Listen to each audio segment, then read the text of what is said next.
तो hello Sam भाई back. तो आज हम बात करेंगे ओवरलॉर्ड सीजन 4 के episode 1 Ainz Ooal Gown nation of leading darkness के बारे में। तो लेट्स बिगिन।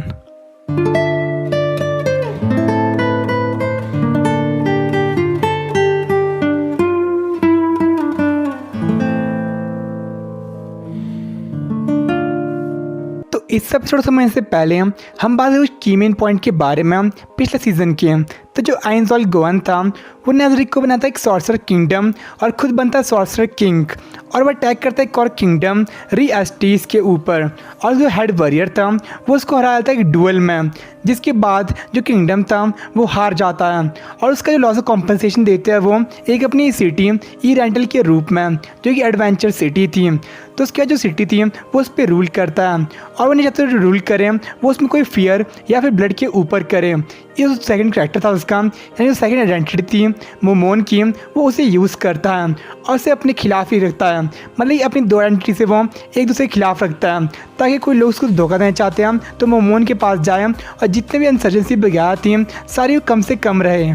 तो सीज़न 2 के एपिसोड की शुरुआत होती है एल्बिडो से, जो कि एज़ यूजुअल जो आइंजोल गोवन के लिए सिंपिंग कर रही थी और वह सोच रही थी कि किस प्रकार किंगडम वो बनाएगा, पर चाहे जो भी हो वो उसका साथ देगी। और वो बहुत ज़्यादा पागल थी उसके पीछे। और वहाँ पे जो आइंस था वो भी अपना सोच रहा था कि जो उसके वहाँ पे रिटेनर से नेज़रिक में वो उसे अपने इक्वल बनाना चाहता था, पर जितने आपके रिटेनर्स थे सब सुप्रीम बीइंग देखते हैं तो वैसा नहीं कर पा रहा था, इसलिए मिस करता अपने दिन वो अपने कॉमरेड के साथ जब वो साथ में एडवेंचर वगैरह करते थे। तो सर उसकी मेट थी फिथ, वो उसे तैयार वगैरह करती है और कुछ टाइम के बाद जो एल्बिडो थी वो उसके रूम में आती है बहुत से डॉक्यूमेंट के साथ जो उसे चेक करना चाहती थी। बट जो आइंस था उसे कुछ ही समझ आता डॉक्यूमेंट में, क्योंकि पर एक सैलरी मैन था कुछ टाइम पहले, अब वह कंट्री चला रहा था तो उसे डॉक्यूमेंट कुछ ही पहले नहीं पढ़ता, बस वहाँ पे एक्टिंग करता था कुछ देखने की। तो सारे डॉक्यूमेंट चेक करने के बाद या उनको एक्टिंग करने के बाद वो पूछता है एल्बिडो से कि जो अपना सॉर्सर किंगडम है उसका करंट स्टेटस क्या है, और उसको कुछ नहीं पता उसके लॉज या फिर सोशल लॉज के बारे में। तो उस पर जो एल्बिडो थी उसे गलत समझ लेती है, जैसे कि हर सीज़न में होता है। वो क्या है कुछ और चाहता है तो उसके रिटेनर्स थे वो कुछ और समझते हैं, तो यहाँ पे वही होता है। तो उसे एल्बिडो कहती है कि अपने हिसाब से वहाँ पर सब कुछ कर देगी, और जो आइंस था वो इससे बहुत विश्वास करता था इसलिए बहुत खुश हो जाती है। बट बाद उसे कॉम्प्लीमेंट करता उसकी ब्यूटी के लिए, तब तो 7वें आसमान में थी। उसका टाइम था उसका चेक करने का प्रपोजल्स। उसने नई चीज़ चालू की थी कि जो रिटेनर्स से नेज़रिक के उसे देखे प्रपोजल्स कि किंगडम को कैसे बेहतर बना सकते हैं, और उसने चालू इसलिए की थी ताकि उसके खुद के प्रपोजल थे वो उसमें डाल सके। ऐसा कोई भी उसकी बात को वहाँ पे नहीं समझता था। तो जो पहला प्रपोजल था वो था जो उसने नए नए शहर कब्जाए थे ह्यूमंस के, उस पर यूजर सिस्टम डालने के, ताकि जो टैलेंटेड बच्चे हैं वो नेज़रिक को फ्यूचर में सर्व कर सके। और जो प्रपोजल था इससे एक बात क्लियर थी कि था यूरी अल्फा ने, क्योंकि बहुत ज़्यादा क्लोज आ रही थी ह्यूमंस के। बट जो एल्बिडो थी इससे बिल्कुल भी खुश नहीं थी, और जो प्रपोजल था उसे कम्प्लीटली अगेंस्ट थी, क्योंकि कंसीडर करते ह्यूमंस को एज अ पिग जो सब कुछ बस आइंस के लिए करना चाहिए। लो जो आइंस था वो बस साथ देता है कि नॉलेज है उसका मूल्य तभी है अगर उसे मोनोपलाइज करे, बट स्टिल वो उसे एक्सेप्ट कर लेता है, बट इसमें बहुत ज़्यादा चेंजेस करता है क्योंकि वो नहीं चाहते उसकी जो नॉलेज थी नेज़रिक की या फिर जो टेक्नोलॉजी थी वो फालतू मिले बहुत सारे लोगों को। तो सबसे पहले वो खोलेगा ऑर्फनेज ई रेंटल में, जो नया नया शहर कब्जाया था, और जो सबसे ज़्यादा टैलेंटेड बच्चे होंगे उनमें से या फिर सबसे जो फेथफुल बच्चे होंगे उनको बताएगा अपने वहाँ की टेक्नोलॉजी, और बाद उन्हें हायर भी करेगा। और जो उसने युद्ध किया था रियस्टीज किंगडम के साथ उसमें जितनी विधवाएं हुई थी उन सबको काम देगा उसके अंदर। तो आइंस प्लान करता उन लोगों को जॉब देने का ताकि उसकी पॉपुलैरिटी थी या जो फेम थी वो इंक्रीज हो जाए जनता में। तो चाहता जो पेस्टोनिया और नेग्रोडो थी उनको इस चीज़ की जिम्मेदारी देना, बट जो एल्बिडो थी इससे खिलाफ थी एज वो हाउस अरेस्ट हुए थे, क्योंकि लास्ट सीजन था उसमें जो किडनैप करते बहुत सारे लोगों को रियस्टीज किंगडम के, और जो मेरे सॉल्यूशन एक मेड थी वो चाहते उन पर एक्सपेरिमेंट करना। बट जो पेस्टोनिया और नेग्रोडो थे उन्हें बचाना चाहते थे, इसलिए जो आइंस का ऑर्डर था वो नहीं मानते हैं, जिसकी वजह से उन्हें हाउस अरेस्ट मिलता है।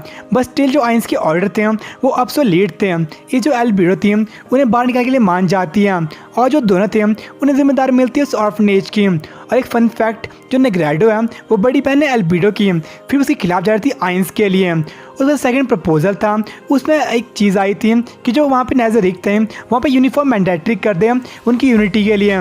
तो इस पर लड़की बहुत बड़ा भड़क जाती है कि जो आइडिया है बहुत ज़्यादा बेकार आइडिया है, और जिसका ये आइडिया है वो उसको मैं सलाह दे के रहेगी कि बहुत ज़्यादा बेकार आइडिया है। पर जो आइडिया था ये था आइंस का अपना आइडिया।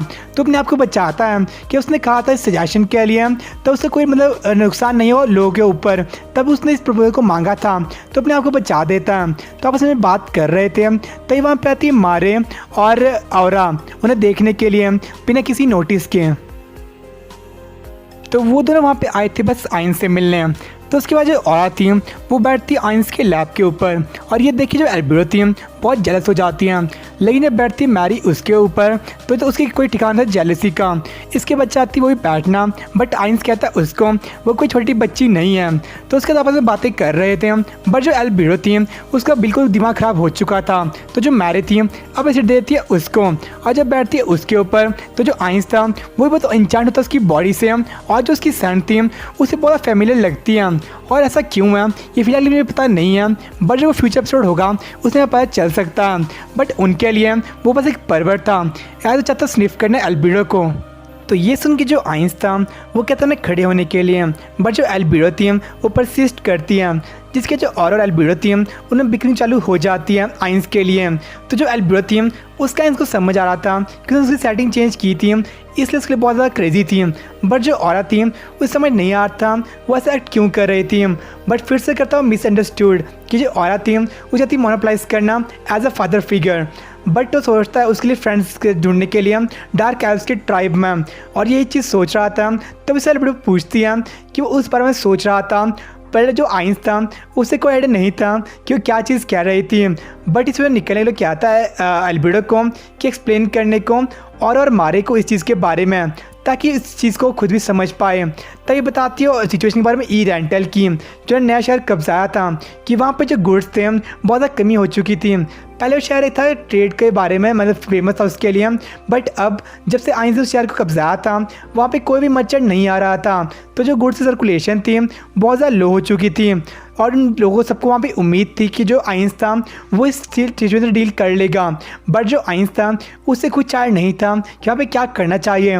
बट जैसा हर सीजन में होता है वो पूछता है उल्टा एल्बिडो से ही क्या उसने इसके लिए कोई आइडिया सोच के रखा था, और एज स्पेक्टर द म्यूक था उसने काम चालू कर दिया था।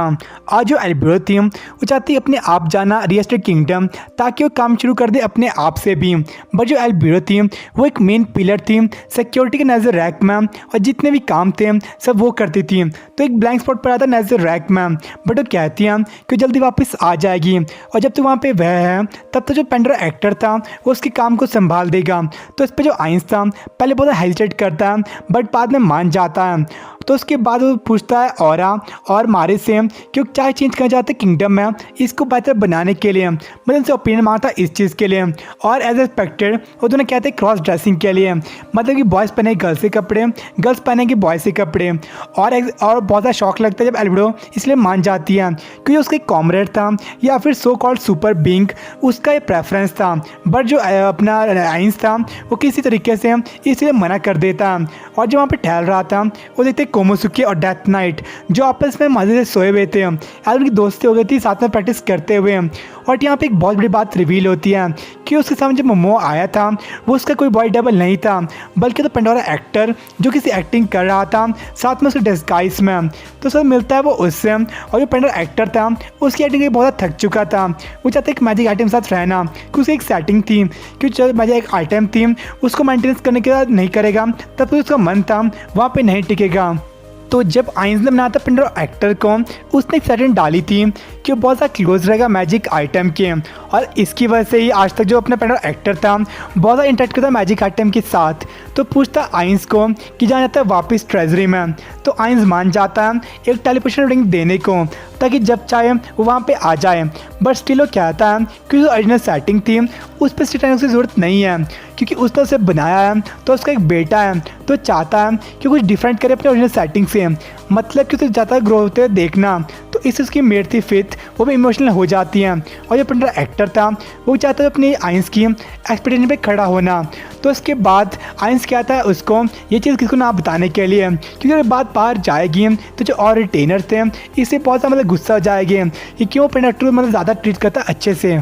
तो आइंस वहाँ से जा रहा था, बट तभी पंडा से पूछता है कि किस तरह से रूल किया जाता है इस कंट्री को, क्योंकि जब वो बनता ममुआ तो बहुत सारे उसके पास आते और पूछते थे कि अब इस कंट्री में कैसे रूल चलेगा, क्योंकि अपने फ्यूचर में बहुत ज़्यादा कन्फ्यूज थे क्या वो स्लेव बन जाएगी या उन्हें वॉर करनी पड़ेगी।